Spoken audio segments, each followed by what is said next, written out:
Thank you, everybody. Well, what a wonderful reception. I guess when the sun comes out around here, everybody gets pretty excited.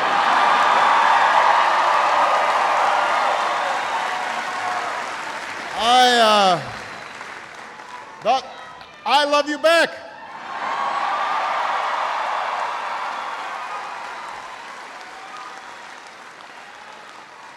Now, I have to say, the last time I was in Maine was before the caucuses. It was a little cooler here, as I recall. But it is wonderful to be back. There's some people I want to say a few nice things about. First of all, we could not have a better small business administrator than your own neighbor, Karen Mills. And so please give her a huge round of applause.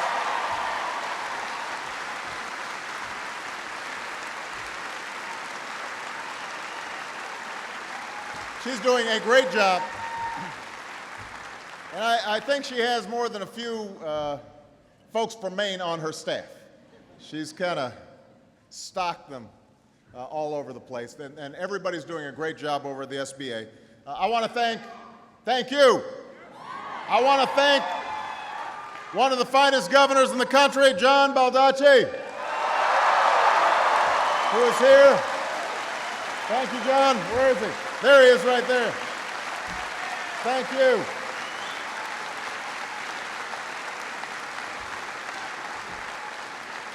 Your outstanding mayor, Nick Mavadonis, is here.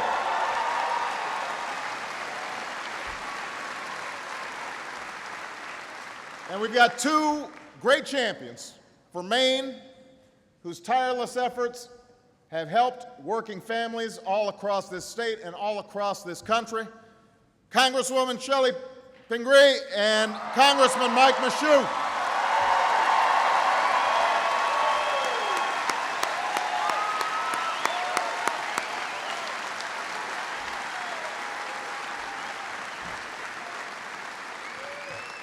All right, it is good to be back in Maine. And I want everybody to remember, when I came here during the campaign, I made a promise. And it wasn't a promise about any particular issue.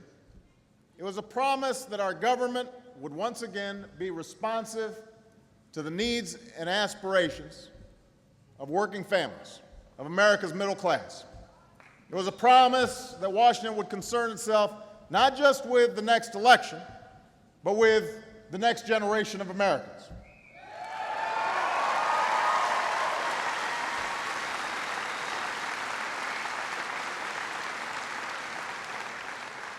Now, keeping that promise is even more critical now, at a time when so many families and so many small business owners are still struggling here in Maine and all across the country. Every time I visit with workers in a factory or families in a diner, every time I sit down and read letters from Americans across the country, I see and hear the same questions. Folks are asking, how am I going to find a job when I've only known one skill my entire lifetime and I just got laid off and I'm in my 50s? How am I going to retire when I keep spending my savings just to get by? They're trying to make sure that my kid can go to college and tuition keeps on going up. How am I going to make it when I'm stretched to the limits on my mortgage and on my bills? Those are the questions that I hear. And I want you to know we are working every single day to spur job creation and to turn this economy around.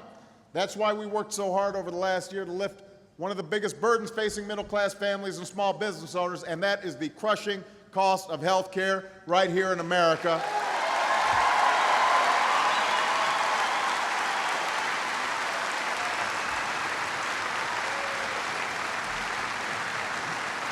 And Mainers, I want you to know that last week, after a year of debate and a century of trying, health insurance reform became the law of the land.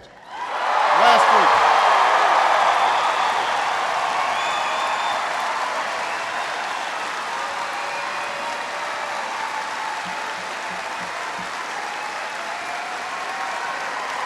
Last week.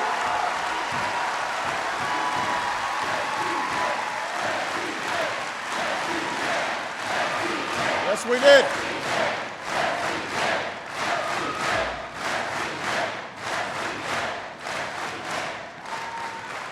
Because of folks like Shelley and Mike, it happened. Because of people like you, it happened. It happened because people had the courage to stand up at town hall meetings and talk about how insurance companies were denying their families coverage because of a pre-existing condition. It happened because folks wrote letters about how premiums had gone up 50 or 70 or 100% in some cases, and it was forcing them to give up their insurance.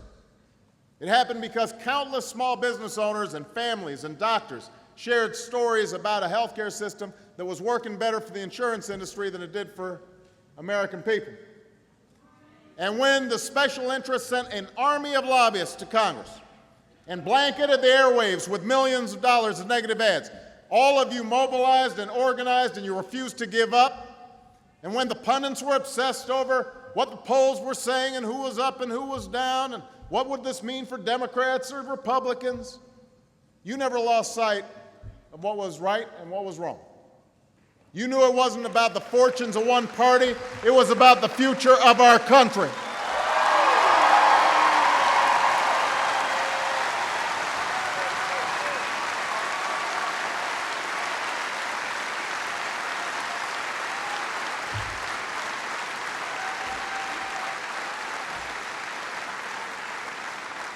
And today, Portland, because of what you did, the future looks stronger and more hopeful than it has in some time.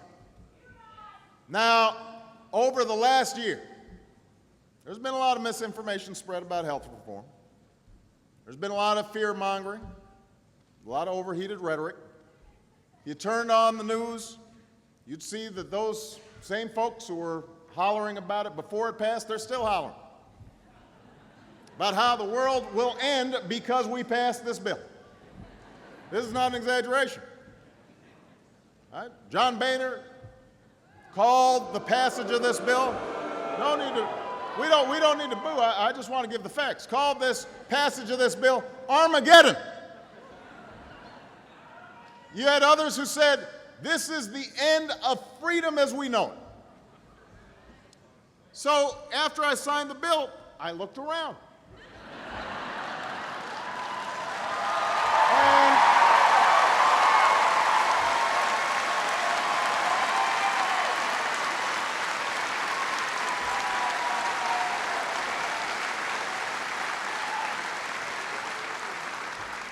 I looked up at the sky to see if asteroids were coming.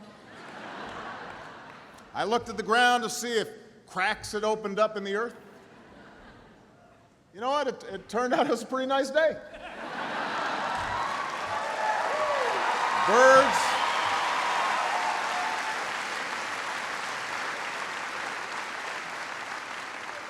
Birds were still chirping. Folks were strolling down the street. Nobody had lost their doctor. Nobody had pulled the plug on Granny. Nobody was being dragged away to be forced into some government-run health care plan. But the thing is, though, you have to love some of the pundits in Washington. Every single day since I signed the reform law, there's been another poll or headline said, nation still divided on health care reform. Polls haven't changed yet. Well, yeah, it just happened last week. It's only been a week.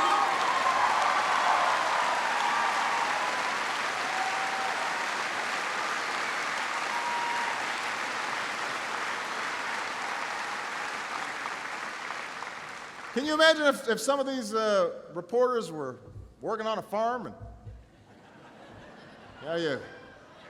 you planted some seeds and they came out next day and they looked and nothing's happened. There's no crop. We're going to starve. Oh no.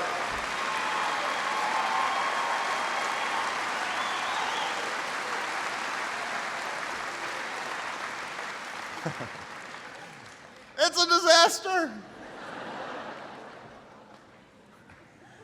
It's been a week, folks.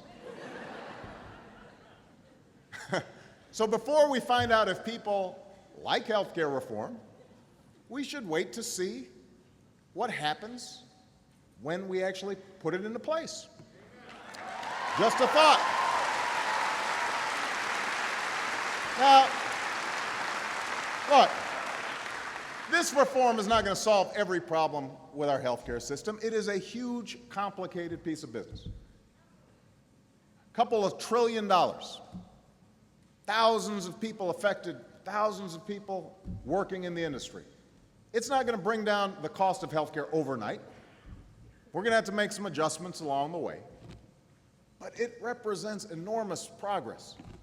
It enshrines the principle that every American should have the security of decent care, and that nobody should go bankrupt because they've got a kid who's sick with a pre-existing condition. That small businesses shouldn't be burdened because they want to do the right thing by their employee. So now that this bill is finally law, and all the folks who've been playing politics will finally have to confront the reality of what this reform is, they're also going to have to confront the reality of what it isn't. They'll have to finally acknowledge that this isn't a government takeover of our healthcare system. They'll see that if Americans like their doctor, they will keep their doctor. And if you like your insurance plan, you will keep it. No one will be able to take that away from you. It hasn't happened yet. It won't happen in the future.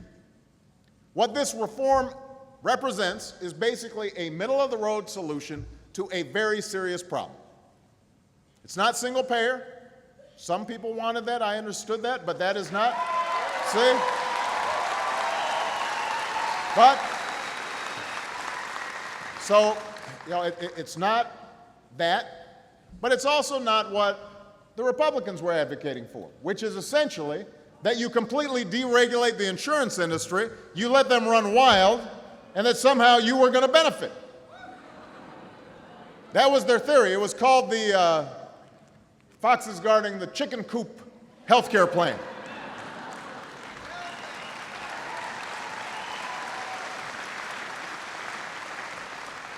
So it's not the plan that some on the left supported in the past. It's not what some on the right supported, but it is a common sense plan. This reform incorporates ideas from both Democrats and Republicans, including, by the way,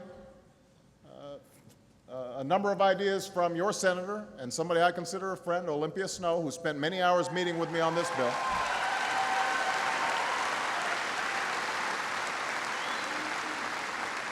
And what this reform does is it builds on the system of private health insurance that we've already got. So that if you have insurance, this reform will make it more secure and more affordable. If you can't afford insurance, or if you've been denied coverage, you're finally going to be able to get it. And over time, costs will come down for families, businesses, and the federal government, reducing our deficit by more than $1 trillion over the next 2 decades. That's what this reform will do.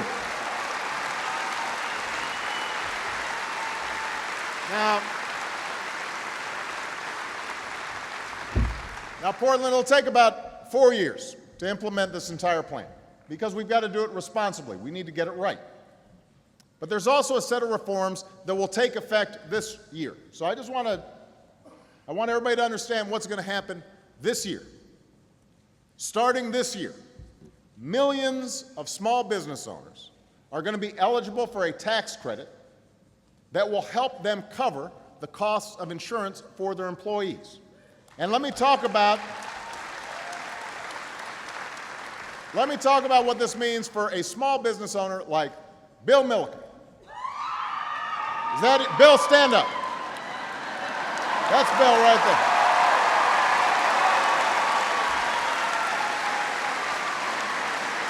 Now, I want to give a little plug to Bill here. Bill owns Market House Coffee and the Maine Beer and Beverage Corporation, both right here in Portland.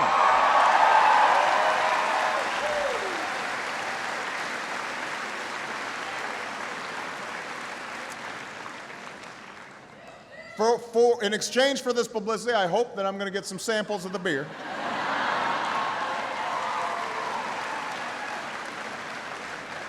Okay. He nodded in the affirmative. He wants to give his part-time employees health insurance, and he wants to give them more hours, but he can't do both. He can't afford to do both. So this tax credit will make it easier for an employer like Bill, who wants to do the right thing by his workers.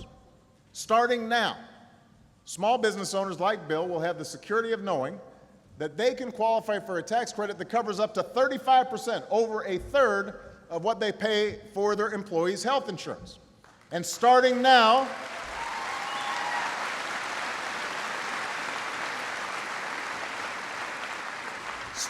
small business owners that provide health care for their workers can sit down at the end of the week, they can look at their expenses, and they can begin calculating how much money they're going to save.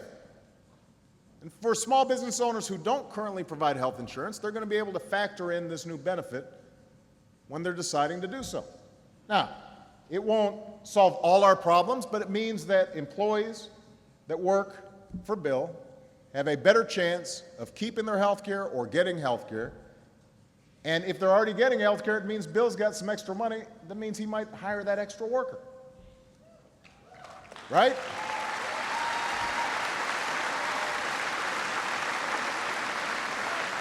So this health care tax credit is pro-jobs, it's pro-business, and it starts this year. This month we're going to be sending out details on how to apply for this credit to millions of small businesses across the country. But if you want to learn about it today, we're going to put all the facts on our website, www.whitehouse.gov. All right, so that happens this year. Here's what else happens this year. Tens of thousands of uninsured Americans with pre-existing conditions and parents whose children have a pre-existing condition will finally be able to purchase the coverage that they need. That happens this year.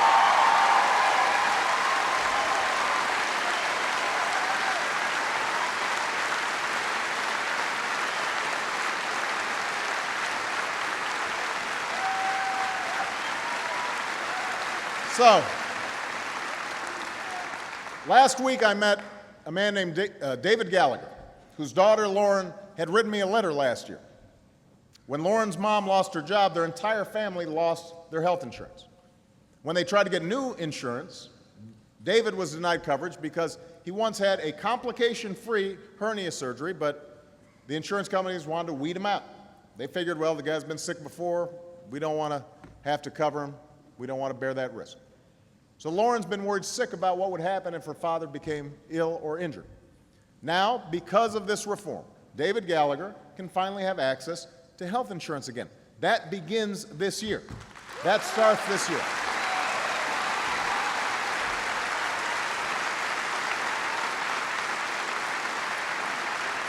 So that's just one of the insurance reforms that starts this year. Here's what else happens. Insurance companies won't be able to drop people's coverage when they get sick, or place lifetime limits, or restricted annual limits on the amount of care they can receive.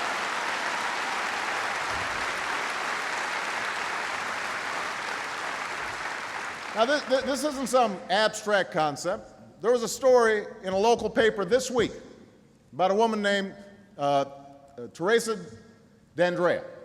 And Teresa's husband, DeAndre, excuse me, thank you. Where is she? Are you up there? Stand up. Stand up, Teresa.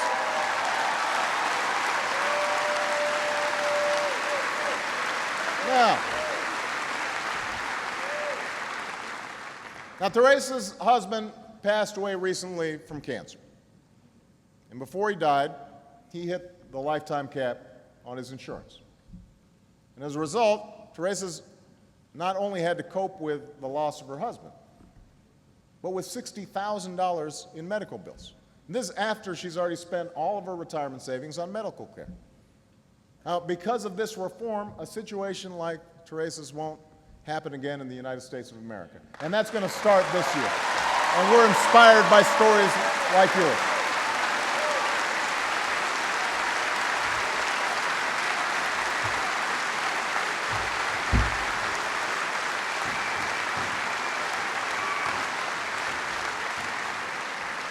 Starting this year, all new insurance plans will be required to offer free preventive care. And starting this year, this may interest some of you here, if you are a young person who doesn't have insurance or doesn't have a job that offers insurance, you're going to be able to stay on your parents' insurance policy until you're 26 years old, starting this year. Starting this year.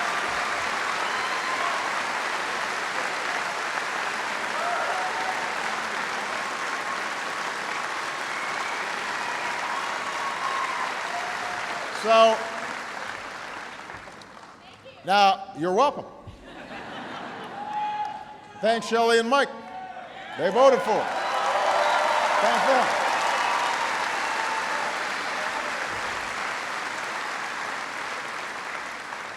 This year, seniors who fall into the coverage gap known as the donut hole, some seniors probably know about that, they're going to receive $250 to help pay for prescriptions, and that's just the first step, because what we're going to be doing is, over the next several years, closing that gap completely.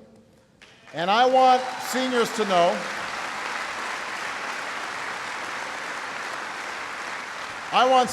know, despite some of the stuff that's been said out there, these reforms don't cut into your guaranteed benefits. What they do is eliminate co-payments and deductibles for preventive care, like checkups and mammograms. You will be getting those for free now. This is why AARP supported this bill, because it's good for seniors. It's the right thing to do. It's good for young people. It's the right thing to do. It's good for people who've hit these lifetime limits. It's good for people with pre-existing conditions. All that happens this year. And then by 2014, each state will set up what we're calling a health insurance exchange, but it's basically just a competitive marketplace where uninsured people and small businesses who right now are out there on their own trying to negotiate with insurance companies, they can now be part of a big pool. Millions of people coming together, leveraging their purchasing power, which is going to lower their rates. They'll get a better deal. You know, Walmart, the reason they are able to give you low prices is because they buy and they tell their suppliers, yeah, we're the biggest, we're an 800-pound gorilla when it comes to whatever product you're talking about, so you've got to give better prices. Well, the same thing is true when it comes to the insurance market. So everybody who can be part of this pool is going to get a better deal than they would otherwise get. And by the way, members of Congress are going to be part of this pool. So you know it's going to be good, because they're going to have to use it themselves for their own families.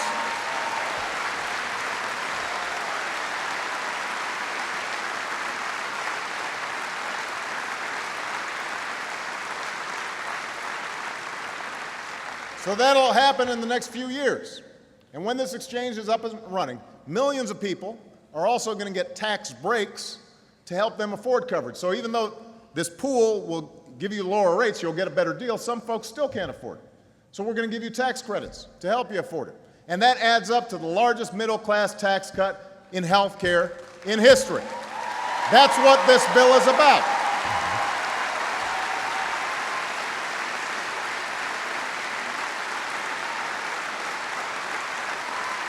So think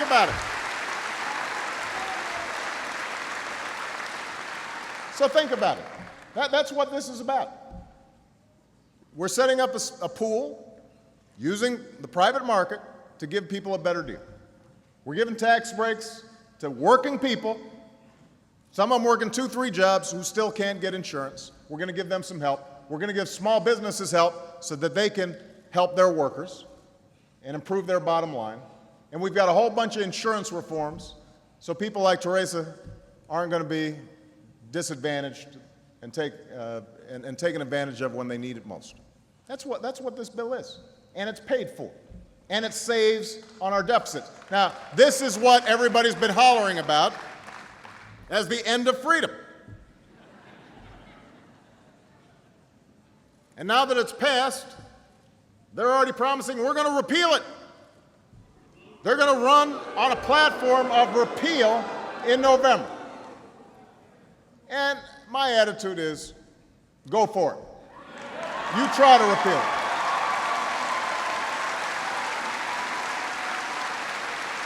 I want these members of Congress to come to come out of Washington, come here to Maine, and tell Mr. Milliken there, you know what, we're going to take away your tax credits, essentially raise your taxes. If they want to do that, be my guest. If they want to look at Laura Gallagher in the eye and tell her they plan to take away her father's ability to get health insurance, that's their right. They want to go tell Teresa that once again you could face a lifetime of debt if you lose a family member. They can run on that platform. If they want to have a fight, I welcome that fight, because I don't believe the American people are going to put the insurance industry back in the driver's seat. I'm happy to have that argument.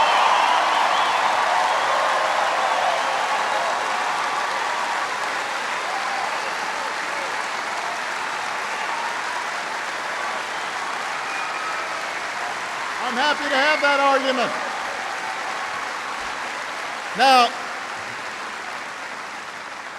Now, in fairness, and I want to be scrupulously fair, some of them have now said, well, we want to repeal and replace this bill with our brand of insurance reform. But when you poke and prod and you ask them, well, what is it exactly you're going to replace it with? It turns out they want to deregulate the insurance market. We've already been there. We know what that's like. We're not going back. We're not going backwards. This country is ready to move forwards. Portland, Maine is ready to move forward.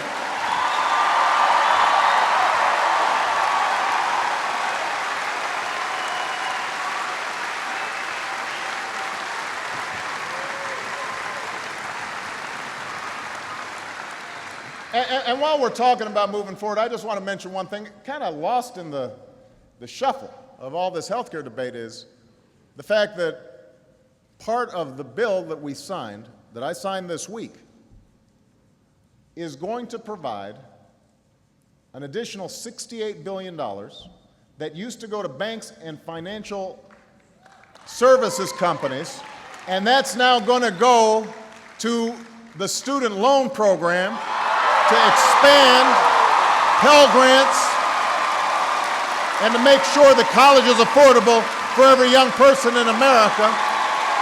And I want to know, do they want to repeal that as well? Because I'm happy to have that discussion.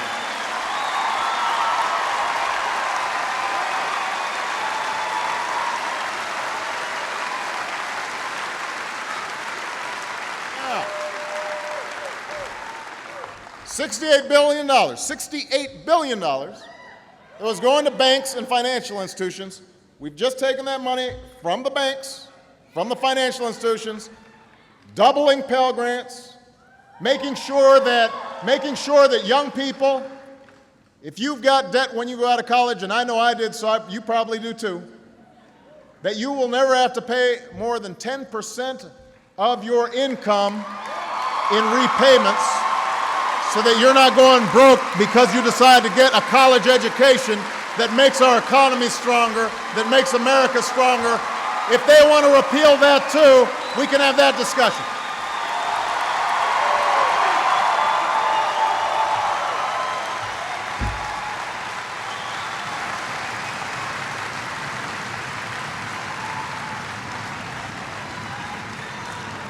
You know, the road to this victory has been long. It has been difficult. And it's absolutely true that because healthcare is such a complicated issue, a lot of people got worried, a lot of people got scared. And the misinformation seeped in. And then the process was ugly and everybody was arguing and there's all kinds of stuff going on in the Senate and the House, and everybody just said, this looks like a mess. I understand that. That's part of our democracy. This is democracy is a messy business. It is the worst form of government, except for all the other ones that have been tried. That's what Winston Churchill said.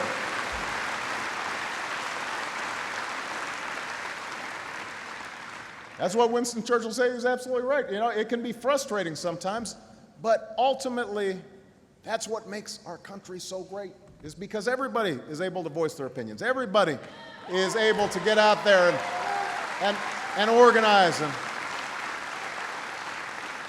you know, and you're free to call your president an idiot. You know? No, that's a wonderful thing. You know, as I was driving by, people were waving. You know, everybody was clapping, and then one guy's like, eh. He saw me through the window too. He went, eh. I thought that's a great thing about the country. Look, but I want everybody to learn the lesson from this debate. In reaching this milestone, it doesn't represent the end of all our problems. We still have jobs to create and deficits to reduce. We still have children to educate. We still face enormous challenges in this country. Jobs haven't been returning fast enough, despite everything that we're doing. The economy is growing again, but people still haven't been hired back as fast as they need to. Small businesses are still having trouble getting credit out there. So there are all kinds of issues we're going to have to work on. But what this fight has taught us about ourselves and about this country, it's bigger than any one issue. It reminds us that change is never easy, but it's always possible. It reminds us that in the United States of America, we still have the power to shape our own destiny. And it reminds us that we as a people don't shrink from a challenge. We don't shirk our responsibilities. We embrace challenges. We don't fear the future. We shape the future. That's what we do. That's who we are. That's what you're about. That's why you're here. That's why I ran for President of the United States of America. That's what makes us the United States of America. Thank you, Portland. God bless you. God bless the United States of America.